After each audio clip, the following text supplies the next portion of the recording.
ആദ്യം ആരംഭിച്ചത് എവിടെ നിന്നാണ്?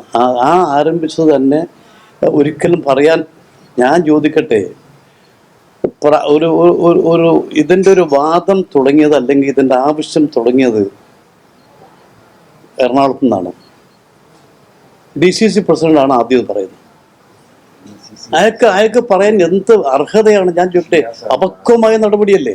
MLA-മാരല്ലാത്ത ഒരാൾ മുഖ്യമന്ത്രി സ്ഥാനത്തേക്ക് വരാനുള്ള സാധ്യതയുണ്ടോ? അല്ല, ഞാൻ പറഞ്ഞല്ലോ, എല്ലാം കോൺഗ്രസ് ഹൈക്കമാൻഡ് എടുക്കേണ്ട തീരുമാനമാണ്. ഇപ്പോൾ അത്തരം കാര്യങ്ങളിൽ എനിക്കൊരു അഭിപ്രായം പറയാൻ കഴിയില്ല. ഈ KC വേണുഗോപാലിന്റെ പേര് കെ സുധാകരൻ അടക്കം പറഞ്ഞതോടെ വലിയ ചർച്ചയായിട്ടുണ്ട് വീണ്ടും. അങ്ങനെ താല്പര്യം ഇല്ല എന്നുണ്ടെങ്കിൽ ഒരു ഉറച്ച നിലപാട് KC വേണുഗോപാൽ പറയേണ്ടതില്ലേ? അതല്ല, അതിൻ്റെ ഒരു കാരണം ഞാൻ പറയാം. ഇപ്പോൾ എവിടെ നിന്നാണ് ആദ്യം ആരംഭിച്ചത്? ആദ്യം ആരംഭിച്ചത് എവിടെ നിന്നാണ്?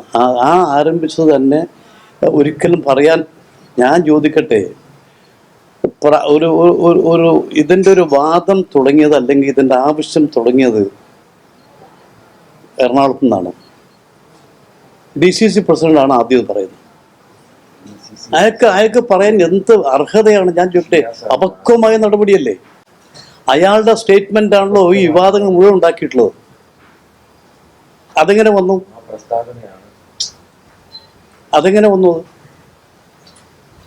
വളരെ ഞാൻ ഒരിക്കലും വരാൻ പാടില്ലാത്ത സ്റ്റേറ്റ്മെന്റാണ് വന്നിട്ടുള്ളത്.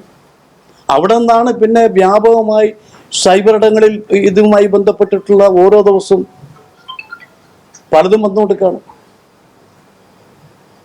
തുടങ്ങി വെച്ച ആരാണ്?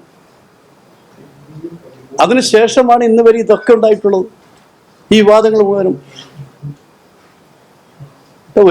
ഒരിക്കലും അംഗീകരിക്കാൻ കഴിയാവുന്ന രീതിയിലുള്ള പോക്കല്ല ഈ പോക്ക് എന്ന് മാത്രമാണ് എനിക്ക് പറയാനുള്ളത്. എനിക്കറിയില്ല. VD സതീശൻ അങ്ങനെ അബദ്ധം പറയുന്നു എനിക്ക് തോന്നുന്നില്ല. ആണെങ്കിലും VD സതീശൻ അങ്ങനെ അബദ്ധം പറയുന്ന ഒരാളാണെന്ന് എനിക്ക് തോന്നുന്നില്ല. MP-മാർ മത്സരിക്കുന്ന കാര്യത്തിൽ തീരുമാനമെടുത്തിട്ടുള്ളത് ഹൈക്കമാൻഡാണ്. സംസ്ഥാന നേതൃത്വത്തിന് അതിൽ റോൾ ഉണ്ടായിരുന്നില്ല. KPCC മൂലം അക്കാര്യത്തിൽ അഭിപ്രായം ചോദിച്ചിട്ടില്ല എന്നുള്ളതാണ് അധ്യക്ഷൻ സണ്ണി ജോസഫ്. അത് വെറുതെ പറഞ്ഞു. അയാൾ എന്തറിഞ്ഞിട്ട് അയാൾ പറയുന്നത്?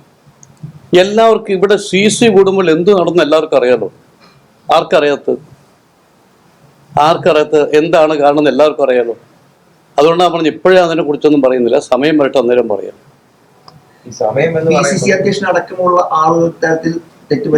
ഞാൻ പറഞ്ഞല്ലോ, അതിൻ്റെ അകത്ത് ഈ മത്സരം MP-മാർ മത്സരിക്കണം എന്ന ആശയം വന്ന് രണ്ടും ഒരു പ്രത്യേക രീതിയിലാണ്. കാരണം തോൽക്കുന്ന സീറ്റ് എടുക്കാനാണ് പറഞ്ഞിട്ട് ആലോചിക്കുന്നത്, ജയിക്കുന്ന സീറ്റല്ല.